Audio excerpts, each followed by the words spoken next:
Ouais l'équipe, salut à tous, j'espère que vous allez bien, heureux de vous retrouver pour le petit débrief Paris Saint-Germain à AS Saint-Etienne.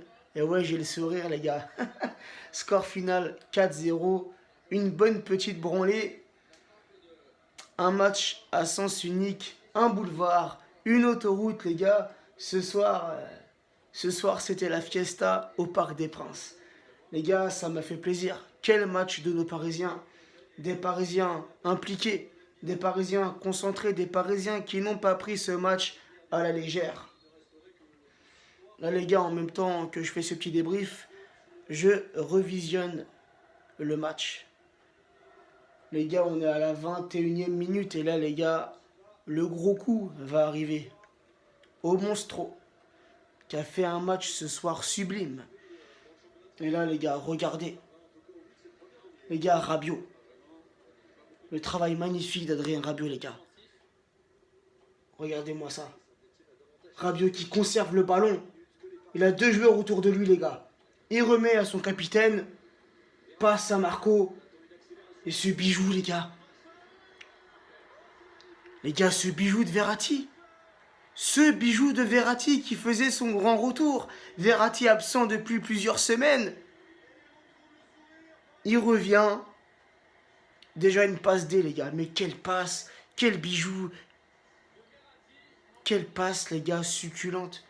Une passe qui se déguste, les gars. Quelle passe. Quelle passe de Marco. Notre petit hibou, il nous a tant manqué. Regardez-moi ça, déjà le travail de Rabiot, les gars. Regardez-moi ce bijou. Draxler qui s'amuse. Draxler qui jongle avec le ballon. Je reprends le ballon une fois de la tête. Je reprends le ballon deux fois de la tête. Et je viens lober la victime favorite des Parisiens, Ruffier. Ruffier qui avait déjà vécu un enfer sous l'ère Zlatan. Ça a été pendant de nombreuses années la victime favorite de Zlatan. Mais là, même avec l'après Zlatan, Ruffier reste la victime favorite, les gars, des Parisiens. Et on l'a vu ce soir. Les gars, revenons sur la compo parisienne, alignée ce soir par Tourelle. Retour au 4-3-3. Areola dans les cages parisiennes. Areola, même s'il n'a pas eu beaucoup de choses à faire, Areola qui est resté ferme sur sa ligne de but. Areola qui a été décisif dans ses envolées. Il a osé, il est sorti avec l'agressivité pour aller chercher ce ballon. Gros match d'Areola qui poursuit sur sa bonne lancée. Lui qui avait été fantastique, fabuleux contre l'Allemagne, très bon contre les Pays-Bas. Et là ce soir c'est un clean sheet, 0 but encaissé, bravo Areola. Les gars, la défense parisienne, Meunier, latéral droit, Bernat pour sa première sous ses nouvelles couleurs, latéral gauche et la charnière les gars. La charnière qui fonctionne à merveille. La charnière de feu les gars. Silva associé à Kipembe. Je l'ai dit, Silva gros match mais Kipembe les gars. Kipembe c'est que du régal. Kipembe toujours aussi ferme dans ses interventions. Kipembe les gars qui se conduit à son jeune âge, Kipembe qui se conduit déjà comme un patron et qui deviendra, les gars, dans les années à venir, un défenseur indétrônable. Le milieu de terrain parisien, les gars, Diarra, le retour de Diarra, qui lui aussi a été blessé pendant plusieurs semaines. Diarra en sentinelle, Rabiot, Verratti en relayeur, Cavani en neuf, Di Maria, ailier droit, Draxler, ailier gauche, Mbappé, comme vous le savez, qui est suspendu pendant 3 matchs. Donc ce soir, c'était son premier match de suspension. On retrouvera bien sûr Mbappé mardi soir en Ligue des Champions. Et Neymar qui était laissé au repos. Donc les gars, comme je dis, un gros match de la part de nos Parisiens. C'était important ce soir de finir ce match avec une victoire. Comme ça les gars, nos joueurs sont gonflés à bloc pour mardi. Les gars, mardi, c'est une nouvelle compétition qui commence, la Ligue des Champions qui reprend en première journée. Et en plus, les gars, avec le groupe qu'on a, on joue contre les finalistes de la précédente Ligue des Champions, Liverpool, les gars. Liverpool, on débute avec un gros match. On débute face à une grosse équipe. Fini les phases de poule où le Paris Saint-Germain c'était un peu olé olé, hein, où les matchs étaient plus ou moins faciles, où on commençait la Ligue des Champions en huitième de finale. Ça les gars, c'est terminé. C'est terminé. Cette saison, la Ligue des Champions, elle commence dès la première journée. Elle commence mardi soir. Et les gars, on a besoin d'avoir nos joueurs à 100%. C'est pour ça que Tourelle ce soir a fait un peu tourner.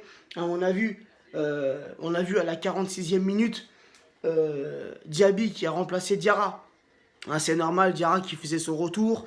Diarra, et je l'espère, sera sûrement titulaire mardi soir, car vraiment mardi les gars, on a besoin d'un milieu de terrain costaud. C'est pour ça que j'aimerais que Tourelle reparte sur un 4-3-3 avec Diarra en sentinelle, Rabiot et Draxler en relayeur. Donc les gars, comme je l'ai dit, un Diarra qui est sorti, Diaby qui est rentré. On a eu aussi Verratti qui a joué 68 minutes, un Verratti qui est sorti, Nkunku qui est rentré, et à la fin du match, on a eu Kerrer qui est rentré à la place de Silva. Et là les gars, alors je sais pas si vous l'avez vu, non j'ai pas filmé à temps, mais on a vu Tourelle pousser un gros coup de gueule sur le banc de touche. Et ça les gars, c'est ce que j'aime. C'est ce que j'aime chez Tourelle. Un Tourelle qui se fait respecter, Tourelle qui se fait comprendre, Tourelle qui se fait entendre, un Tourelle qui motive ses joueurs. On mène 1-0 les gars, mais Tourelle les gars il est pas content. Bref les gars, comme je dis, on va pas s'éterniser sur le petit débrief. Donc Draxler qui ouvre le score à la 22e minute. À la 51e minute les gars, Cavani qui double la mise sur penalty, et Cavani qui ce soir inscrit son 173e but sous les couleurs parisiennes, toutes compétitions confondues. Et les gars, plus les années passent, plus les années passent les gars, et plus Cavani les gars prend de l'ampleur. Cavani c'est le joueur le plus respectable du Paris Saint-Germain. C'est un joueur qui, même si dans certains matchs il n'est pas décisif, c'est un joueur qui mouille le maillot. Du début jusqu'à la fin, ce soir il a joué 90 minutes. Et bien les gars, pendant 90 minutes, il a mouillé le maillot. Il n'a pas eu 36 000 occasions. Il en a eu une occasion franche. C'était le penalty les gars. Et il a transformé ce penalty. Donc les gars, on ne se rend pas compte, mais on a une réelle chance d'avoir Cavani les gars au Paris Saint-Germain. Et les gars, à la 76e minute, si je ne me trompe pas, j'ai pris des petites notes. La 76e minute, les gars, c'est Di Maria. Lui qui a été bon, je dirais pas excellent, mais lui qui a été bon. Di Maria, c'est toujours pareil, les gars. Dans ce match-là, je l'ai trouvé bon, mais il peut mieux faire. Di Maria, c'est toujours parfois, il rate son contrôle, il rate sa passe, il rate son dribble. Tu vois, il veut toujours faire le geste de trop. Non, Di Maria, joue plus simple. Tu reçois le ballon, efface un joueur, il n'y a pas de problème. Mais ensuite, joue simple. Centre ou passe là au coéquipier qui est à tes côtés. Mais elle ne va pas inventer des dribbles que tu ne sais pas faire. Joue simple. Bref, Di Maria qui ce soir, les gars, inscrit lui aussi son 54e but sur les couleurs parisiennes, toutes compétitions confondues. Et Di Maria qui, petit à petit, monte les échelons au niveau des buteurs historiques. Et ce soir, il est passé à la 12e place. Encore 2 buts et il égalera la 10e place de ce classement. Et les gars, pour finir les gars, le bijou. Le bijou, et les gars, ça m'a fait plaisir, Diaby. Diaby, comme je l'ai dit, rentré en cours de match à la 46e minute à la place de Diarra. Diaby qui a fait une bonne rentrée, les gars. Une rentrée convaincante. Et ça, les gars, c'est bon pour l'avenir. C'est bon pour l'avenir, c'est bon pour nos jeunes, les gars. Tourelle qui fait confiance à la jeunesse, on l'a vu ce soir. Vous allez me dire, ouais, mais c'est qu'en Ligue 1. Mais les gars, c'est déjà un début. Il y a un début à tout. Comment ont commencé Rabiot? Comment ont commencé Kipembe? Par des matchs comme ça. Tu vois, des matchs de Ligue 1, des matchs de Coupe de France, des matchs de Coupe de la Ligue. Tu vois, des matchs qui n'ont pas trop d'enjeux. Mais les gars, il y a un début à tout. Et Diaby, les gars, il a été convaincant ce soir. Bon, c'est vrai que sur le terrain, il se cherche un peu. Un coup, tu le vois ailier droit. Après, tu le vois ailier gauche. Tu le vois dans la surface adverse. Puis après, tu vas le voir, il va revenir prêter main forte à notre défense. Il est un peu partout, Diaby, sur le terrain. Ce soir, il était un peu partout. Un peu un électron libre. Il voulait faire un peu la Neymar. Mais les gars, c'est positif, les gars. C'est positif. Et cette confiance que Tourelle installe cette confiance, il laisse les jeunes jouer, les gars. Ça, les gars, c'est positif. Et nos jeunes en ont besoin. Donc, les gars, voilà, un match convaincant, satisfait du résultat. Et je voulais terminer, les gars, aussi sur Rabiot. Rabiot, les gars, quel match! Rabiot, c'est depuis le début de la saison, même avant, hein, pendant les matchs de préparation, car Rabiot n'a pas été à la Coupe du Monde. Alors, on peut en penser ce qu'on veut de Rabiot. Rabiot qui a été critiqué, Rabiot qui a été insulté. Mais les gars, on ne peut pas lui reprocher son implication. Rabiot qui se mouille, les gars. Depuis les matchs de préparation jusqu'à ce soir, les gars, Rabiot, c'est du 10 sur 10. Aucun match décevant de la part de Rabiot, les gars. Donc, s'il vous plaît, respect. Respect à ce joueur qui se mouille sur le terrain. Respect à ce joueur qui respecte notre maillot. Car les gars, quoi qu'il en soit sur Rabiot, hein, il y a des petits problèmes par rapport à sa prolongation, les gars. Mais arrêtez de douter de son amour pour le club. Arrêtez, les gars. Arrêtez. Rabiot, les gars, il a été formé au Paris Saint-Germain. Et Rabiot, il aime ce club. Rabiot, il aime ce club. Il aime ce maillot. Il aime ce logo. Il aime cette ville.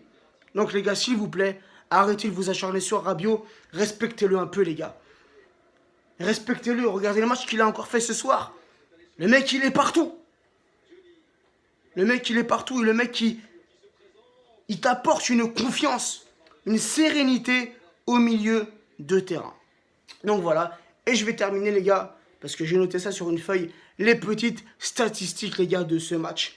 62% de possession pour les Parisiens, 38% de possession pour les Stéphanois, 16 tirs côté parisien, 10 tirs côté stéphanois, 9 tirs cadrés pour les Parisiens, dont 4 au fond des filets, seulement 2 tirs cadrés pour les Verts, 91% de passes réussies pour les Parisiens, 81% de passes réussies pour les Stéphanois, 7 corners pour les Parisiens, 3 corners pour les Parisiens, 20 centres côté parisien et 23 centres côté stéphanois. Et ça, c'est la seule statistique en faveur des Verts pour ce soir. Mais quelle stat! 23 centres! Bah c'est magnifique, mais c'est fabuleux. Saint-Étienne s'améliore. Non, je rigole. Respect. Franchement, respect aux Stéphanois, car malgré cette petite branlée, on a vu à quelques reprises des Stéphanois dangereux, hein, notamment Kazri, qui pour moi a été ce soir le meilleur des Stéphanois. Salibur, hein, qui n'a pas fait un mauvais match. Diony pouvait faire mieux. Hein, Diony qui rate, les gars, en première mi-temps, un but tout fait. Hein, le but, il est ouvert. Diony, il foire complètement cette reprise. Bref, ça fait déjà 12 minutes qu'on est ensemble, les gars. Hein, je voulais vite fait vous faire partager ces petits moments. Hein, là, vous voyez, j'ai pas encore fini. En plus, il est tard, il est 1h15 du matin, les gars. Et je suis qu'à la 33e minute. Donc, j'ai encore la seconde mi-temps à regarder. Prenez soin de vous, prenez soin de votre famille. Et les gars, on se retrouvera dans quelques jours pour l'avant-match Liverpool-Paris Saint-Germain. Les gars, j'ai hâte. J'ai hâte, tu sais, cette petite musique de Ligue des Champions qui retentit. Rien que là, je t'en parle, t'as vu, j'ai la chair de poule. Bref, bonne soirée à tous, ciao.